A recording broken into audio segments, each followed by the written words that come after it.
And now, please welcome Ken Moore, Chief Innovation Officer, MasterCard, and Will Knight, Senior Writer, Wired.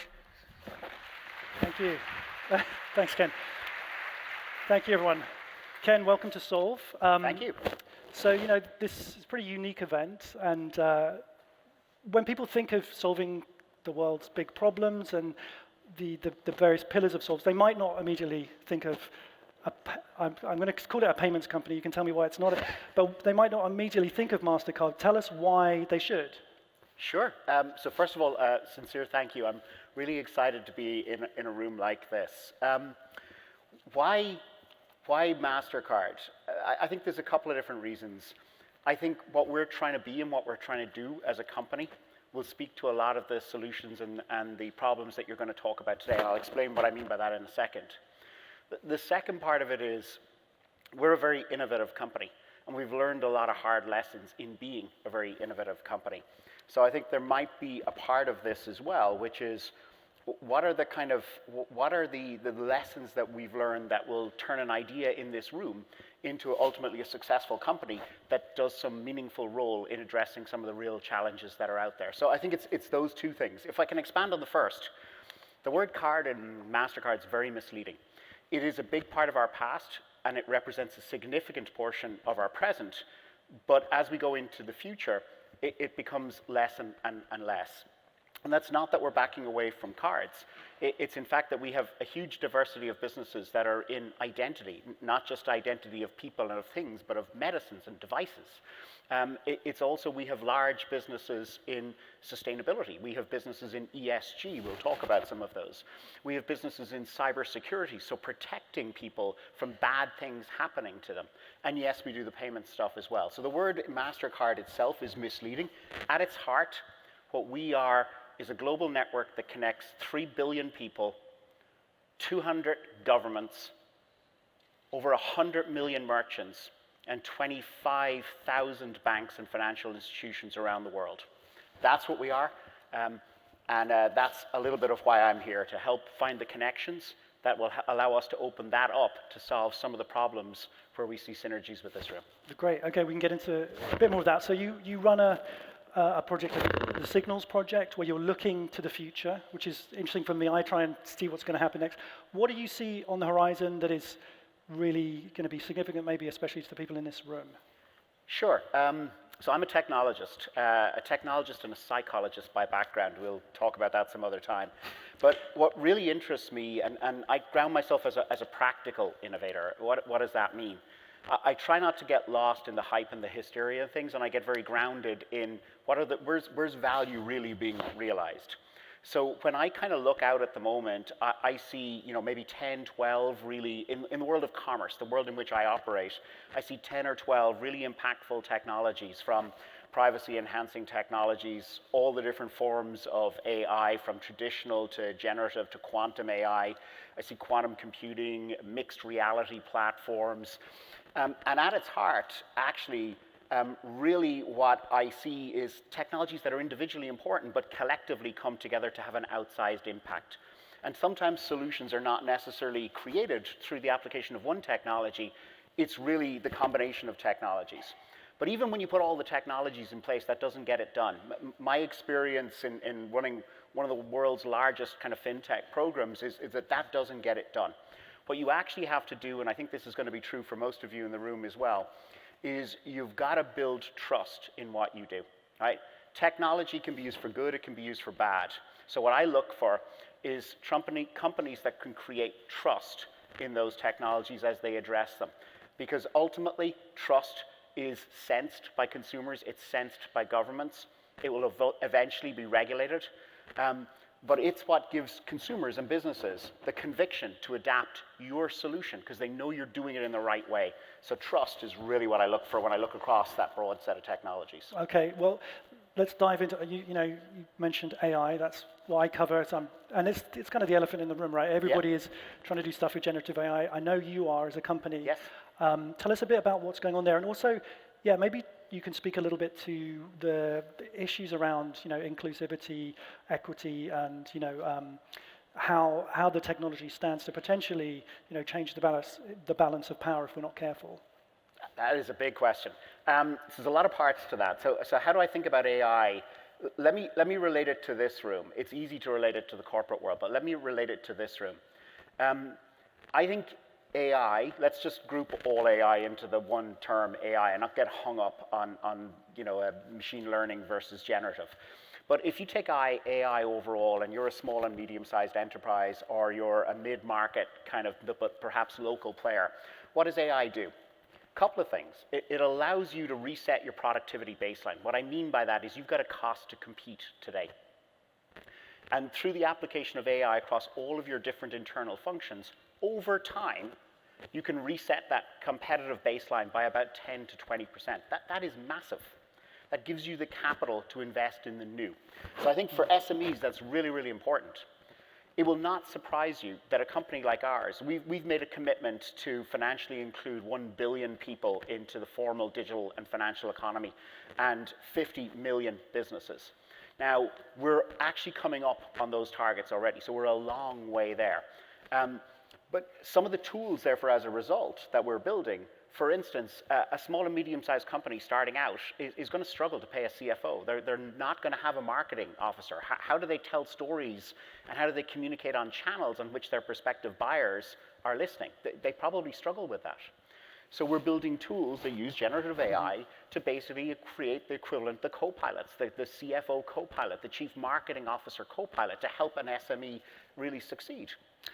Yeah, so just to zero in, those are great examples of how generative AI can help businesses and maybe improve productivity. One of the themes, one of the topics at MIT that economists like David Autor will talk about is that the impact of AI is going to depend on how we use it. Yeah. So you could just automate everything, but you were telling me before that you're not doing that, and maybe you can talk about why that is an important thing for companies to try. Yeah, it's a great point. So we process about 150 billion transactions every single year. And what is the one thing that we do in that? We create trust, right? And we create trust, and our brand stands for trust. Security, interoperability, consumers are controlling what we do. And we take the same principles, the desire to create trust, into generative AI, into AI more broadly. So the reason we're not deploying tools directly out to our customers in the first instance is even though we're engineering bias out of our applications, we're reducing the hallucination factor. That's always a balance between kind of having tools that are truly usable versus tools that have the potential to hallucinate. We're putting humans at the end of every single one of those tools for now. Why? Because our brand stands for trust. We will never put that at risk. And therefore, regardless of the productivity measures, regardless of the tools, and we're building all of these tools, right? Regardless of that, we want to make sure that there's a human between us and our customer. And that's not just for this year. That will continue for the foreseeable future. And that is, think of it as the last line of defense, if you like. Mindful of the audience here, do you want to talk a little bit about the carbon calculator? Yeah, one of the things that I was so personally invested in doing is we carry ESG targets in MasterCard as well. And at the more senior levels, they directly correlate to how we get paid. So we really believe that, for financial and digital inclusivity to work, it's got to work for everyone. So we've put that into play in the company. We've put targets in against it. And we talk about them publicly, and our pay varies depending on how we do against those. So we've targets around sustainability, targets around inclusivity, targets around diversity, and we publicize all those things. So that's like doing well, but doing good. Like we mean what we say. It's really central in the company. But where that led us is, what do we have? We see people's payments history, right? So we understand what people have bought. So we set out some time ago in a room just like this, where we discovered a company called Deconomy. They're in the Nordics, in Europe. And what they did is carbon calculation on goods and services. So they could tell you that an Adidas top was likely made in whatever country it was made, and you've bought it in a certain country. I know that because I can see the purchase history. And how did it get from there to there? And they can calculate the carbon footprint of that item. So we said, okay, that's a really if we want to bend the arc of consumerism, because we know consumers care about causes, if we want to give them more information to help them make a different choice, how could we work with economy to build something? So we built what's called the carbon calculator. We deployed it to all of our banks through an API. It's live in, I don't know how many countries, 20, 30, 40 countries at this stage, where we educate consumers and we wrap up their payments history, typically monthly, to say, here's the effect on the planet of what you did, what you bought over the last month. And then we said, okay, we've educated them, maybe they make a different choice as a result, but sometimes you just got to buy the bananas or the coffee or the whatever, but you really feel bad about that. And we said, okay, how can we go further? So how can we offset it? So we created Priceless Planet Coalition, which is a way of saying that's your carbon footprint.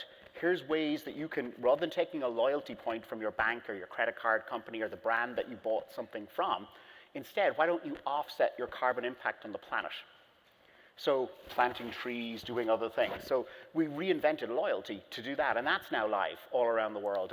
And we hope to get about 100 million trees in the next very small number of years. Again, we're a very, very long way towards that. And it's not to harp on that one solution. I listened to your guests earlier on very intently. It's the combination of effect of a million ideas like that, connecting with the power of a network like ours across the number of countries that we have. That's what's really going to bend the arc of all of these really, really difficult challenges. So that's why I thought I would share that example. It's in the hope of discovering the next one. Okay, great. And you know the audience here, and I know you're keen to connect with people and network. Given your position, you have this amazing visibility of commerce, and you look, a bunch of future gazing yourself. What kind of advice would you give entrepreneurs here, given especially their interests? Sure. So we run the world's largest kind of incubator for kind of scale-up companies, right? And we find them all around the world. And maybe the most common problem that I see, particularly in earlier stage companies, and therefore my words of advice to you would be, fall in love with the problem, not with the solution.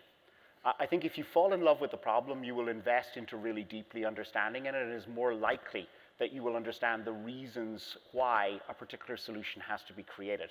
Too many people have an esoteric view of the problem, right? And then create a solution, and it becomes all about the solution. So, and a lot of companies fail. Really well-intentioned companies fail because of that. But fall in love with the problem, not with the solution. And for the problems that you're trying to address, those problems are actually probably expressed across an ecosystem. You're probably not going to directly address the end problem yourself. You may, and that's fantastic, but you may have to work through partners in the middle who also have a different view of the problem, right? And I think that's the one piece of advice I would give is too many startups, really well-intentioned, fail because they quickly latch onto a solution. They fall in love with that rather than falling in love with the problem, which would allow them to pivot as they discover net new things. Right. And I mean, if there's something you've heard here that makes you think you'd like to work with, can we give people permission to connect with you on absolutely, LinkedIn? absolutely. I'm up in Boston frequently. I do some work with the other guys down the road. Please don't hate me for that. I meant what I said. My reason for wanting to be here is we are partner orientated. We realize that my dad told me years ago, and I realized lately that he's right on so many things, and that hurts me to say. But he said, no matter who you are, the smartest people work for somebody else. And I really like that. And it's a reason why I'm in a room like this. There's a lot of very, very smart people here. When you understand the challenges and the problems and you feel that our network effect can be helpful at the right point in time in your business, come talk to us, come find us. So hit me up on LinkedIn. That's probably the easiest channel to find me. And I'd love to chat. Okay, great. Well, we're out of time. Thanks very much, Ken. Please join me in giving a round of applause. All right, thanks. Great job.